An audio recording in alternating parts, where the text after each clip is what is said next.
Welcome back to the DOJ Has Downs. They're at the gate, and they're off. Jumping out in the lead is underage girls and Bill Clinton close behind. It's a blue dress painting and a creepy island. And now here comes the Lolita Express. A curious prince. Andrew falls back as the FBI takes the reins. Faulty cameras falls off quickly as a fat Bill Barr moves into position. And here comes My Guards. Took a nap followed by the strongest bedsheets and the dumbest thing we've ever heard.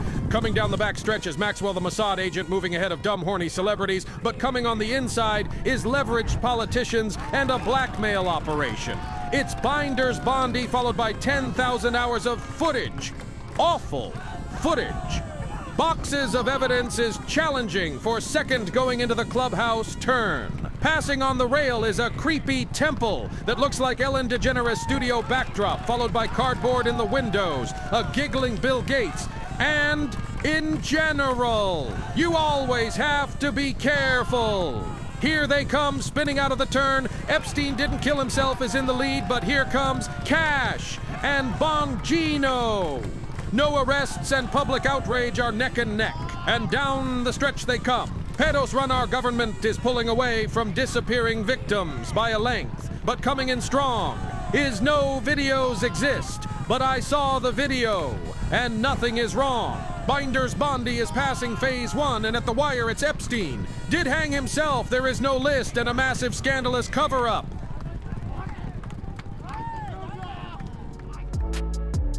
Pretty angry today, Mike. I don't know, man. Some days you just got to take the black pill.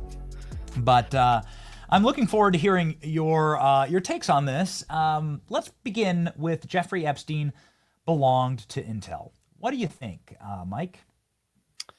Forget it, Benny. It's Chinatown.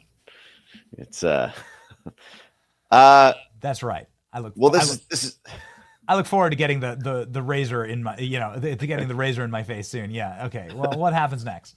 No, it's this is the great unanswered question, and it's also, I think what you're expressing is what so many people feel on this, and I understand the frustration. I feel the same way that you do about Dan and Cash, and I think they're doing a phenomenal job on what is their traditional role, which is cleaning up crime and not engaging in domestic weaponization. I think when attacks pop off in the country, we don't really, in just a few short months, we really no longer have to worry about whether our own FBI was setting us up. I think this was a constant shadow over Christopher Wray under Trump 1, obviously for the FBI for 60 years practically.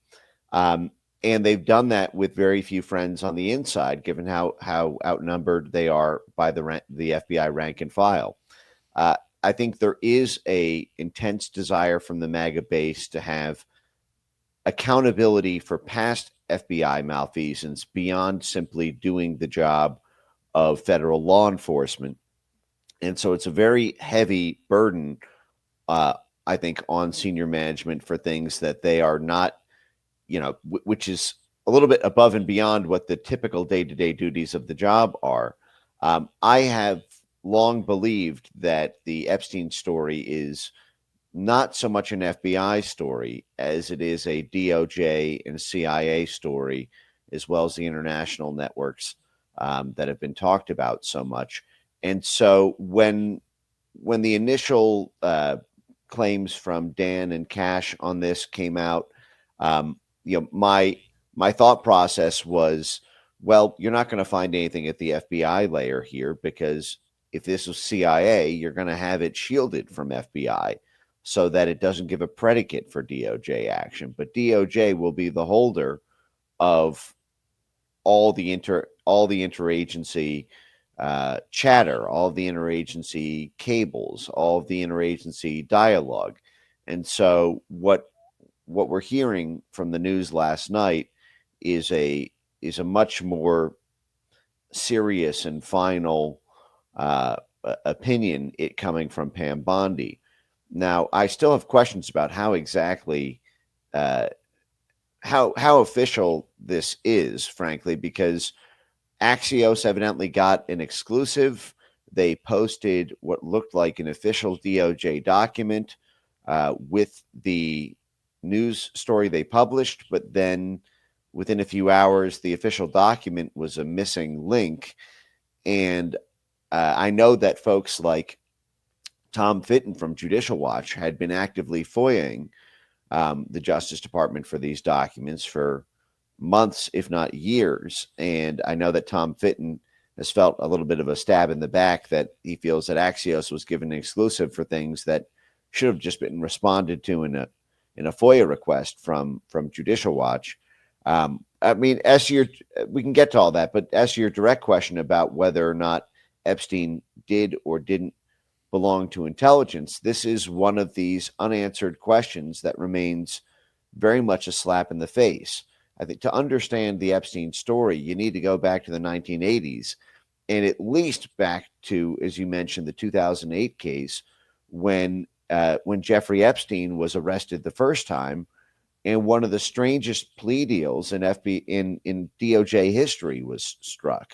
The plea deal for Jeffrey Epstein was struck by Alex Acosta and the Miami DOJ before the FBI even finished its investigation. So they rushed this plea deal, which effectively got Jeffrey Epstein off before they even got most of the relevant evidence. At the time, there was a subpoena for Jeffrey Epstein's hard drives and computers, and defense counsel had been fighting that in court. They struck the plea deal before they even got the computers. In fact, one of the lead prosecutor, I believe Maria Villafana, had bitterly fought Alex Acosta on this plea deal. She was the lead prosecutor on the case. There's email traffic with the senior lieutenants at DOJ saying, why are you meeting with defense counsel in private? How can you attempt to strike a plea deal before we've even concluded our investigation? We're still finding witnesses. We still don't even have most of the key evidence because the defense counsel are refusing to turn over the hard drives and computers. How can you make a plea deal when you don't even know what's on their computers? This is outrageous. And she was run over. She was, according to some of the email traffic from her conversations with the DOJ lieutenants that came out in a 350-page DOJ Office of Professional Responsibility report later, she was basically threatened for speaking up. And then Alex Acosta, who was the top dog, as you mentioned, 11 months. It was almost 11 and a half. This is basically the entire year's worth of emails, of incoming emails to Alex Acosta, turned up mysteriously gone. As soon as the Justice Department moved to look at them, they were gone, daddy, gone. I mean, this is like when Operation Crossfire Hurricane happened, and then suddenly all the text messages and emails all died at FBI. Once again, the FBI is, where evidence goes to die. And just like the system migration, server migration ended up eating all the inside evidence with Crossfire Hurricane, they did it just with Jeffrey Epstein. And no one can explain it. No one's attempted to retrieve the emails from there. It's like every time you know that a server is being migrated at DOJ, someone did some really nasty shish kebab. And the fact is this whole process has been so shady and it's been so high profile now for so long that I don't know what they're expecting at the Trump DOJ level. This is long-term indigestion. Obviously, because Jeffrey Epstein is such a nasty figure, you can make up stories about him that have no basis in reality, and a lot of people are going to believe it because it's Epstein. And I understand that the mere fact of the scale of the conspiracy theories around Epstein kind of put the PR side of law enforcement in a bind. They want to be responsive to the facts of the case.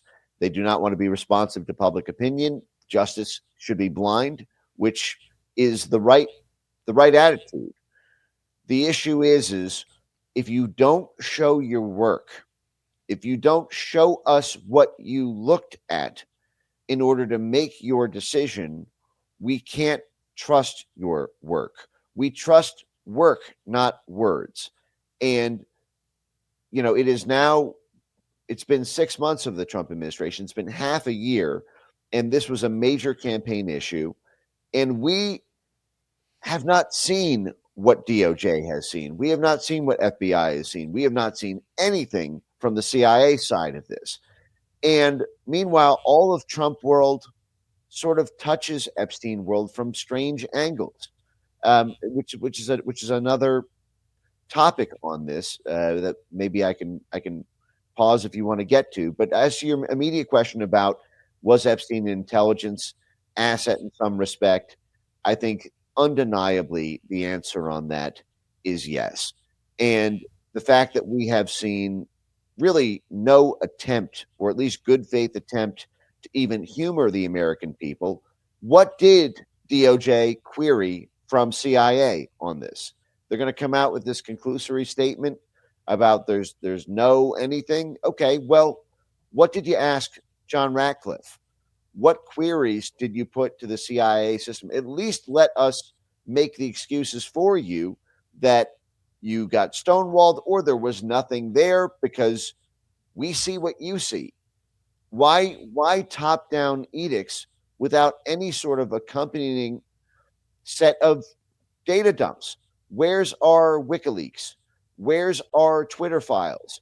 Why do we get more transparency from, Elon Musk taking over a private company in terms of federal government documents and emails than we get from our own democratically elected government? Why would Jeffrey Epstein kill himself if he's innocent? Well, of course, what they're saying is that, he didn't kill himself and there's no evidence on that. And this is, another thing is. No, Mike, they're saying that he did kill himself. He absolutely killed himself. Right. That's the right. Feds are saying he killed himself, right. and he killed himself for nothing because we have nothing on him, because there was no case. Even though we found him guilty already of sex trafficking and Ghislaine Maxwell guilty of sex trafficking, there's no case and there's no clients. Right. And, the other problem I have with this is that it does seem like it's entirely created. This seemed like the deep state, whatever terminology you want to use, whatever pejorative you want to use, it seems like they're pulling one over. Everything from the binder release that had redacted information in it that was already public, like that was just a spitting in the face, right? That was an insult, okay, to the intelligence of everybody who received one of those binders. Friends of the show. I know that you received one of those binders for your birthday, so happy late birthday, Mike. Thank you. This entire thing seems to be concocted to embarrass the Trump administration and to erode trust, to further erode trust with their supporters who thought that we'd actually see something here. And Mike, whoever leaked this to Axios, to break it through left-wing media is also an insult to us. And yet again colors this release as something that cannot be trusted. It's just been a bungle after bungle after bungle, and it's frustrating. Right. Well, this gets me to the question of, was this actually, was this given to Axios, or was this sort of a rogue inside employee, or, in a way, almost hero inside employee who probably leaked it because they were stunned by it and maybe wanted to, I don't know, stop it or at least put some pressure on it. Because they didn't name the source. It's not like this person was made a hero from it. I find it a little hard to believe that Axios would have voluntarily gotten this exclusive. I mean, they didn't get any statements on the record from DOJ officials about it, which suggests to me that it was a leak. I mean, if DOJ really wanted to give them the exclusive and they were proud and stood behind their work on this, you would typically see quotes from DOJ officials corroborating or providing additional color beyond what was published, and there was none of that, which leads me to believe that it was a leak. But I just come back to this point that I don't know what they're expecting in terms of the base's feelings about this. The Jeffrey Epstein died in 2019, and this was a campaign issue in 2024. It will be a campaign issue in 2028. It will be a campaign issue in 2032. It was a very, very strange sequence of events where as dark and as wide as the networks around Epstein are, you see our federal government constantly losing the kind of evidence they would never lose if they were prosecuting us. Yes, Mike, the evidence that would have been splashed and carved into granite if they could get after a Mike Benz. Boy, man, they would have made sure that was plastered and printed on a daily basis on the front of the New York Times if you were part of this list. So I want answers from the CIA on this. Why have I heard absolutely nothing? And Can this you unpack again, that, please? Can you unpack yes. that? So, why is the CIA the skeleton key here? Well, so starting with what we've covered, and then I'll trace it into the wider webs here. So, in 2008, the sweetheart deal with Epstein was struck over the objections of the FBI. The DOJ basically reached into the case, met directly with the defense lawyers for Epstein, who were basically the highest paid defense lawyers you can buy. Many of them had personal relations with the prosecutors. One of the defense counsel had dated one of the DOJ officials, and they had all sorts of personal connections. And then Alex Acosta was then being interviewed by the White House transition team in 2016 for 2017 for a cabinet level role. Alex Acosta went from being the Jeffrey Epstein deal negotiator and the guy who overrode the FBI to give this sweetheart deal to Epstein to being a cabinet level secretary for Trump 1 in the Department of Labor.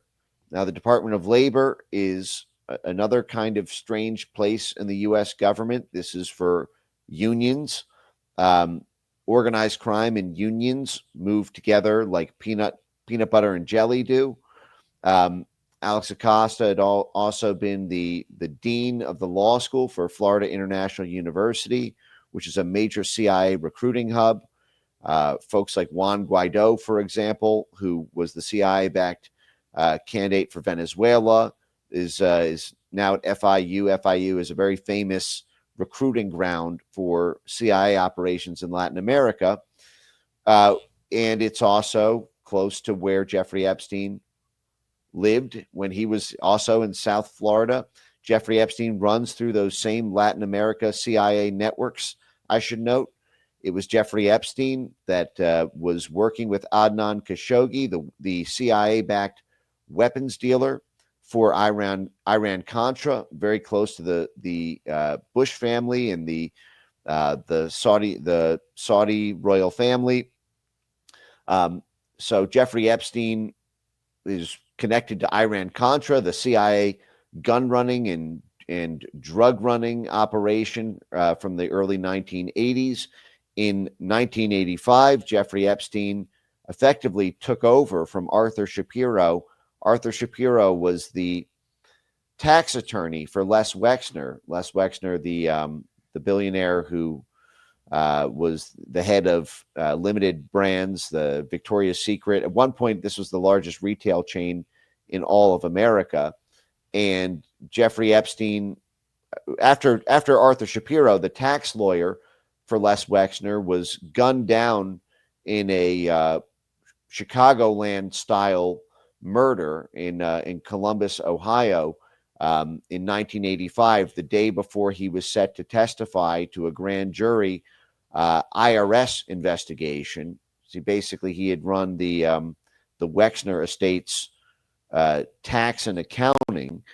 And then the day he had been dogged by the IRS for about 7 years, the day before he was set to testify, he was mysteriously murdered. It was at that point that Jeffrey Epstein appeared in the picture and began to effectively work his way up to getting power of attorney over the entire Epstein estate, and then mysteriously go on to manage billions or hundreds of millions of dollars for the Wexner network through there.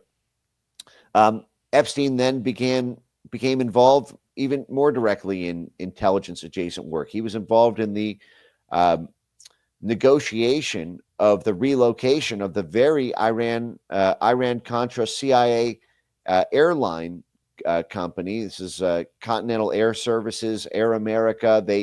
The CIA proprietary airlines in Miami that closed up after the Iran-Contra scandal in the 1980s. They were moved to Columbus, Ohio, the hometown of Les Wexner. That move of the CIA proprietary airline was negotiated by Jeffrey Epstein. I mean, what kind of access could you and I get to do that sort of thing? And that was said to do economic development for Columbus, Ohio, because it was moved to the Rickenbacker Air Force Base in order to basically give the Wexner retail brands access to markets in Hong Kong and faraway distances like that. Well, Hong Kong is another one of these, very frequent black market CIA traffic zones. The Hong Kong was taken over by the British through the Opium Wars and became a major narco trafficking zone through there. And once again, you're back to sort of guns and drugs. And the fact is you and I can't get that sort of access as normal civilians.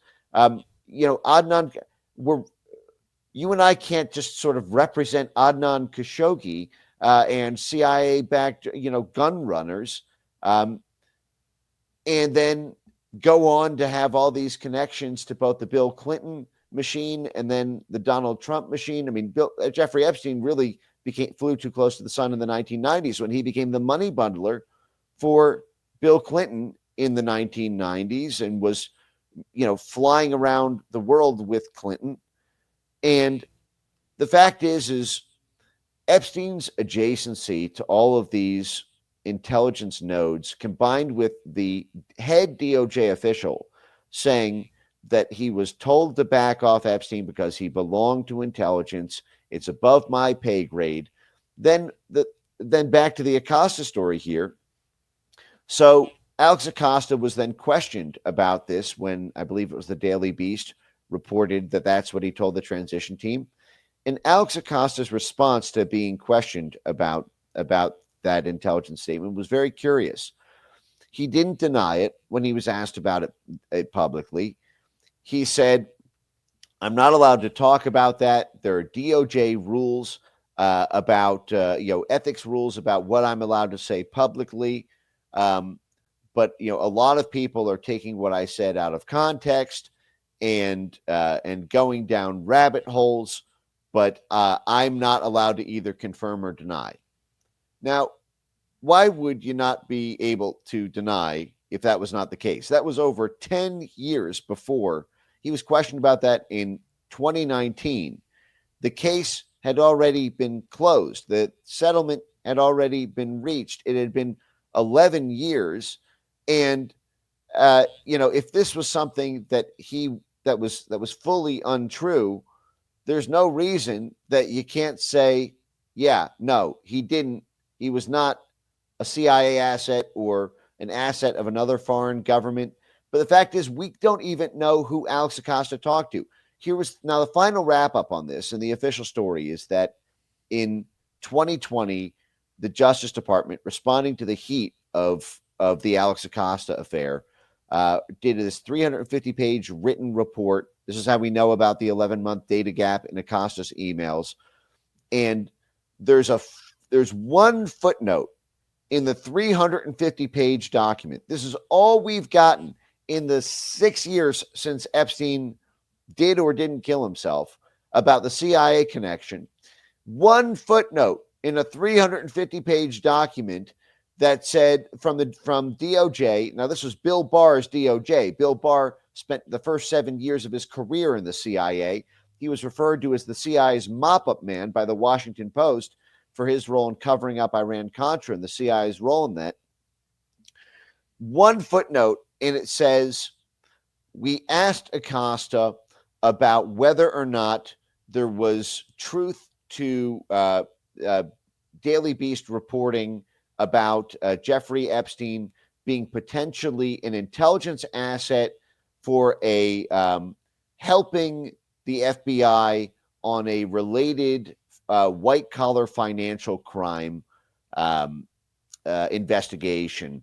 And Acosta said, we asked him if he had knowledge about that. And he said no. Acosta said no, and that we offered Acosta a classified briefing room if he had more to say, and he had nothing more to say. Now, that gives you absolutely nothing. First of all, softball question of the century.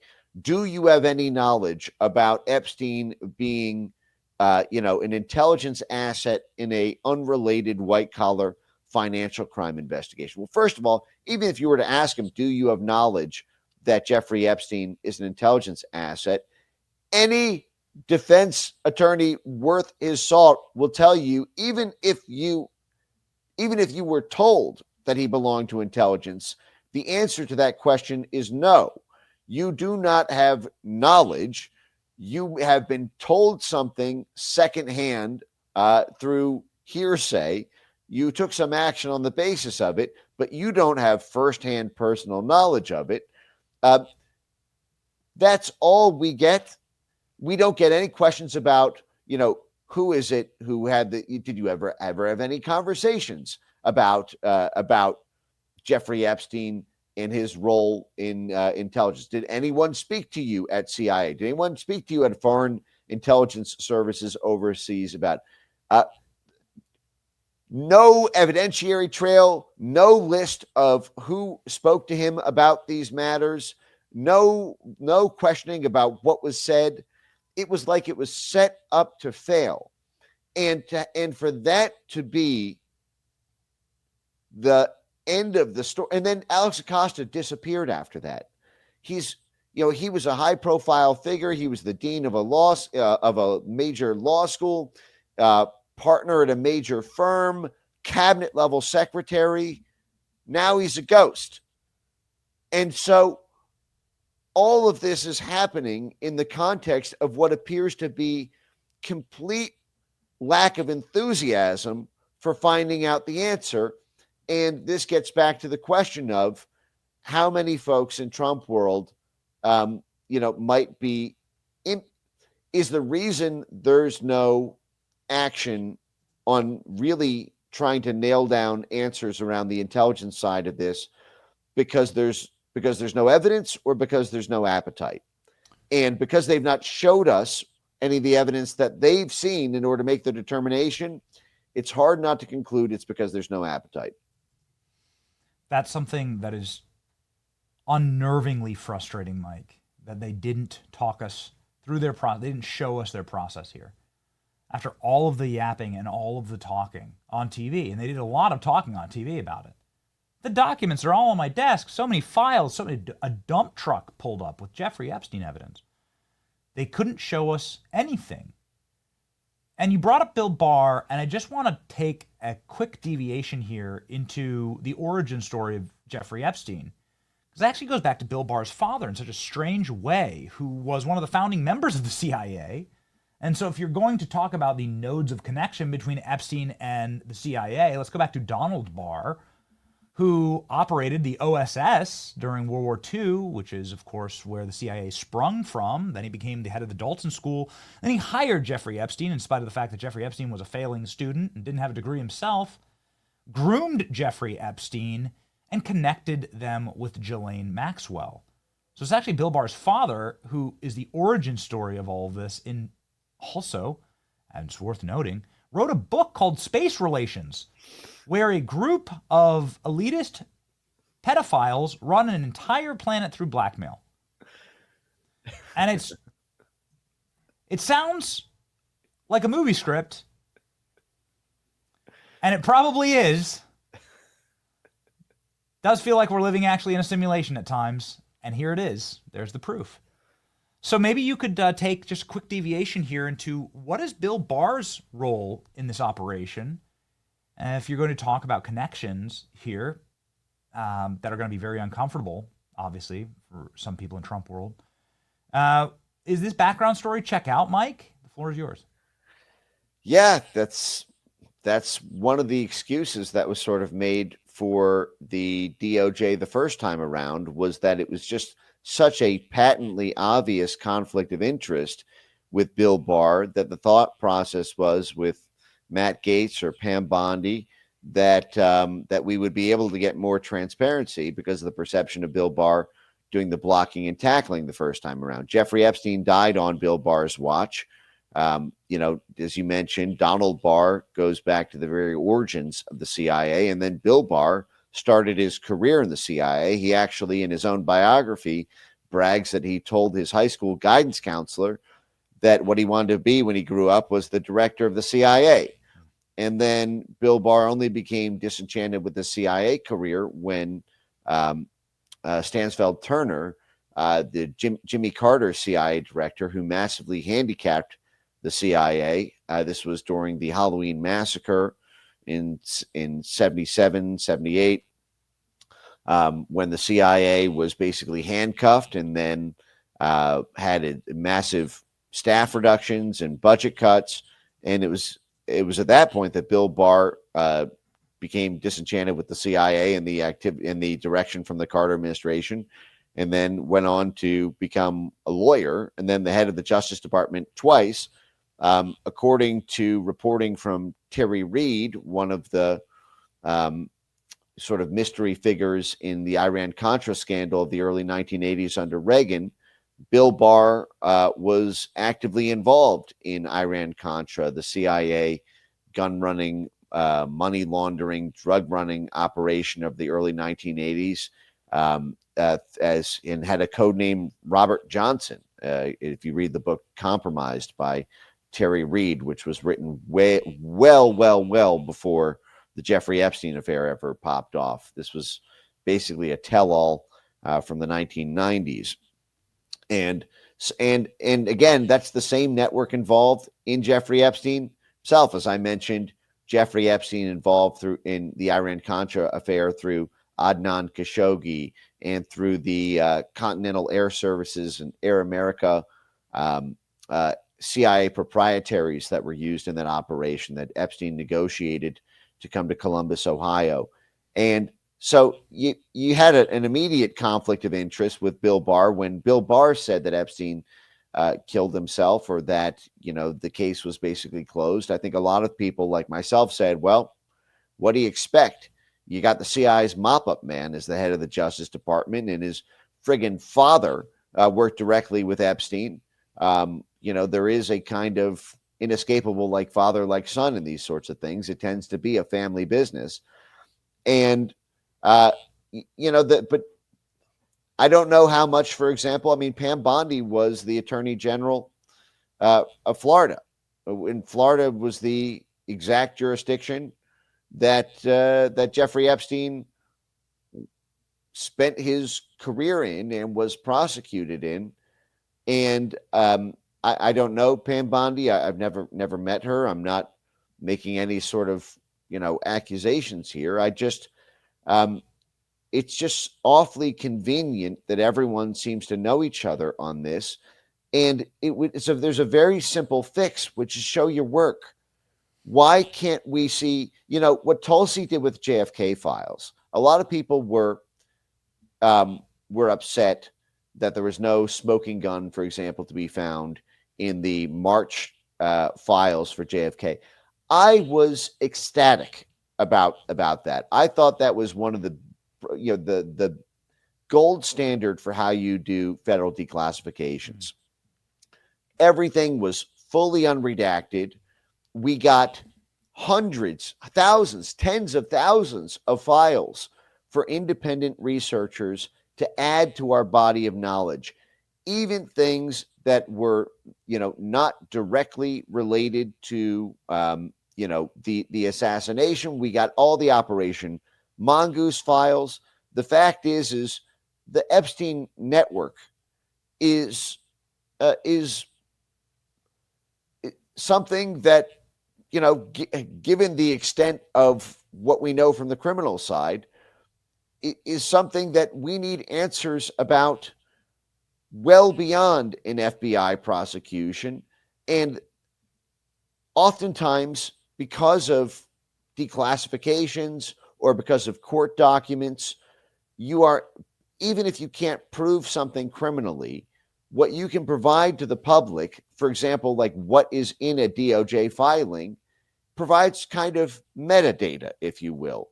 It's something that allows independent researchers to build on what's already known in order to make their own case if the DOJ feels they have insufficient evidence to prove beyond a reasonable doubt.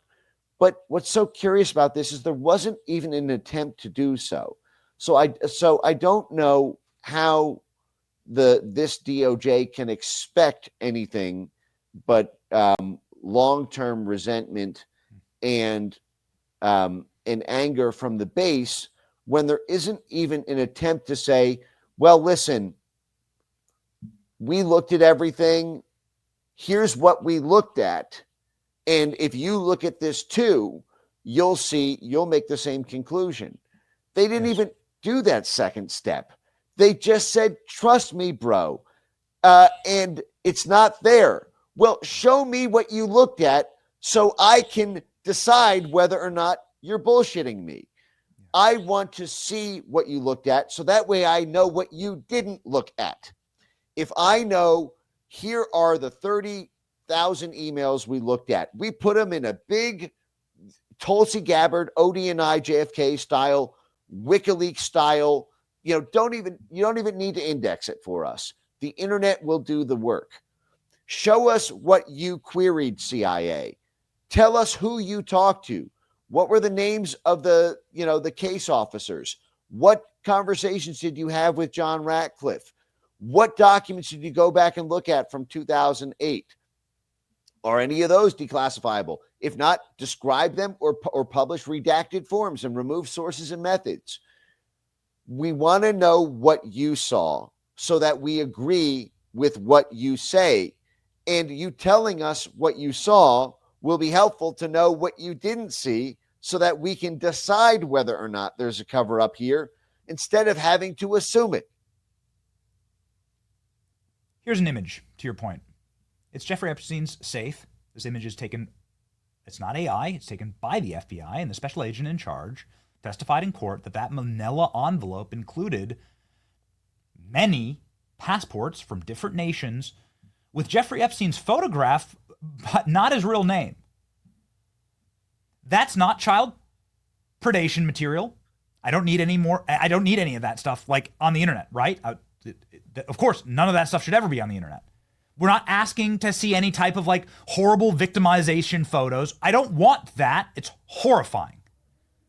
It's despicable. It's wrong. Obviously, we don't need any of that. Why not just show us all the passports that he has? How does Jeffrey Epstein get a bunch of passports from different nations, pretty controlled operation there, without his real name on it? That's not taking advantage of any victim or any horrifying. Like you could just show us that. Next to it is a velvet box of diamonds. Well, where the hell do those diamonds come from exactly? That's unique. Like, could you have just showed us some of that evidence? This is all just sitting there, stacks of physical evidence, Mike, that we know that we have.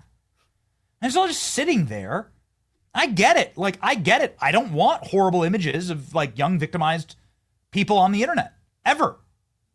So I'm not calling for that. But you're betraying our intelligence and spitting in our faces to say that the tens of thousands, and here's some of them, the tens of thousands of hard drives and CDs that have these images on them don't include anyone. That there were no clients. That there were no other people on them. The live recordings of Weezer concerts, actually. That's all. That's right. You're insulting us. You're insulting us. Sure, some of them probably did have Epstein in them, and we already know he's a scumbag. Okay, got it. But like, could you release the names of the other people involved? Like none of it. You can't release even the passports. I guess what I'm saying, Mike, is you're right. They could just show us all the physical. Here's a bunch of physical evidence that we got in all of his homes and stuff. Here it is. Here's the emails. Here's why we're not charging anybody else. Here's all that we have. Maybe stuff's been destroyed. We're not sure. But we know that you have footage like this of his little St. James getting raided and us carrying out boxes. Right there. Pause it, please. That's a wrapped up MacBook tower that has terabytes of storage information, and they're wrapping it up for evidence. You can see it clear as day right there. Nobody ever like asked what's on that computer? You can't. That's a piece of physical evidence. Where is that computer exactly? Where does that exist? Like, can you show us that? We haven't seen anything. No pictures from the raid. We have seen no pictures from the Little St. James raid. So to your point, like it's eroding further the trust. And the JFK release was a masterclass. It was fascinating. There was actually quite a bit of like juicy and very embarrassing stuff we talked about on the show. And so I'm left to ask this final question, Mike. It's the last question that I have for today. The last question we have time for today. Is this a noble lie? Is this a grenade that had the pin pulled and has been ticking and is now smoldering and has been handed to so many people so far down the line, and it just gets dropped in the lap of Bongino and Cash, and before it explodes, they just got to duck and cover? Is that what's happening here? What is your final takeaway for this? This is going to sound a little strange, but I almost wish it was the noble lie. At least people put effort into it. You know, when there's a noble lie, there's usually, a lot more work that goes into the cover up that at least attempts to deal with the underlying public pushback. In this case, I mean, let me just make a recommendation, I guess, to the Trump admin, because they're doing so much good work, and they're going to get pilloried for this, and kind of rightly with the rollout. But it's not to take away. I don't want anybody else in the job at FBI. I don't want the MAGA base to because neither Cash nor Dan need to be doing this. They're taking a major haircut. They're taking all the flack. It's a thankless job. They deserve us saying thank you for all the great stuff they've done to end present day weaponization. The thing is, this Epstein thing just gets to the heart and soul of what the American people, it's kind of the perfect embodiment of government, of perceptions of government corruption, because this feeling that elites can get away with anything. Yes. They could even, traffic children in broad daylight with a friggin' Disney island. And if they know the prosecutors, or they're connected to intelligence, or they're, donors to politicians, they are above the law. And for the law department, our Justice Department, to handle it this way, it almost makes it impossible for the admin to get credit for the good stuff they do, because people will just, losses loom larger than gains. And my recommendation on this is, why not have a task force, a public task force, every Friday, take questions from the public. Let Benny Johnson, let random independent journalists, let mainstream media journalists take an hour every Friday for the next 6 months and call it the Epstein Investigation Task Force, and take our questions, be responsive to them, follow up. And because here's the other part of this is everyone knows that the people who know the most about any criminal investigation are not the heads of the Justice Department or FBI or CIA. It's just not. They're the CIA is busy dealing with Ukraine and Russia and Iran and Israel. The FBI is busy dealing with fentanyl and ICE riots. The DOJ is busy with the friggin' civil rights division reform. Pam Bondi is not the keeper of knowledge on this. But we know that, or at least there should be, case officers, investigators who are the ones who are in these files day and night. Have the most knowledgeable person from the DOJ, from FBI, from CIA, have them meet us, the public, time box it. Say, listen, we're not going to take up the whole admin on this Epstein thing. We're trying to do a million other things, but we're going to give you 6 months, 3 months, whatever it is, and answer our questions live. Put yourself on, like, if you really stand behind this, you should be able to do what Trump does and take our questions live. We knew that, Biden stopped. He disappeared. No one knew where he was for the entire final year of his presidency. Everyone knew that's because he wouldn't be able to handle our questions. Kamala Harris turned down Joe Rogan interview, biggest interview in the world, because being there, taking the questions for that long, probably couldn't stand the heat in the kitchen. If you really stand behind your findings, you would talk to us. So set up a task force and talk to us. Then there's no hiding behind, you can't expect the head of the agency to know this. She's got so much else to do. Okay, send us your best man or woman. Put the top investigator that you have on the inside, show it to us on the outside. That way, when we ask questions, we know we're getting the best answers available, not a political document designed to make us go away. I mean, these documents are available. The problem is that they're in total conflict with each other. The FBI special agent in charge testified, listen, there was an entire control room in New York where Jeffrey Epstein could operate all of the hidden cameras. There were over 171 hidden cameras in one little mansion, I think funded by the State Department or owned by the State Department. Very strange there. Yes, that's right. Yeah, okay. Yeah, he got a State Department.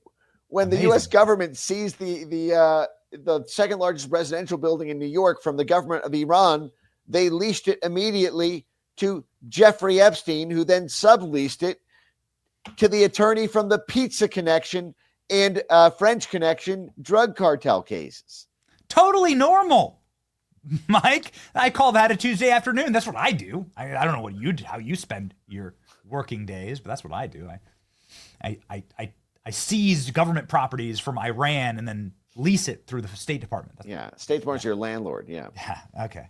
All right. Thank you, Mike, for your clarity on this and for your wise advice. I really hope the administration takes that advice. We certainly are taking that advice. You'll see a series here, Mike, that we're going to be launching where we take these principles and we have live questions from the audience. We're going to go and do live streams. And we're going to do exactly this. We're going to go into their offices. And we're going to do live questions from the audience. And we're going to promote it and hype it so that people can come in. And then those questions will be asked live from the chat. And that's like a way to show transparency. Nobody ever questions Trump on this stuff because Trump's standing there 4 or 5 hours a day taking questions. I asked Trump 5 questions last week in Alligator Alcatraz. And he was waiting. He was excited to answer literally anything you throw at him. Hungry alligator. And nobody ever questions him on that stuff. Like, that's why he has such faith and confidence with people. But this is, you're right. There's an absolute crisis of confidence in this. And we hope it gets better. I have a feeling we'll be seeing more of it. And I have a feeling you'll be seeing a lot more of Mike Benz when you follow him right here. He's got that sweet 1M followers. You got to follow Mike Benz on X. Possibly one of the fastest growing X accounts out there, in fact. Mike, again, Happy belated birthday. Godspeed. Thank you for telling the truth, man. Thank you, Benny. You too.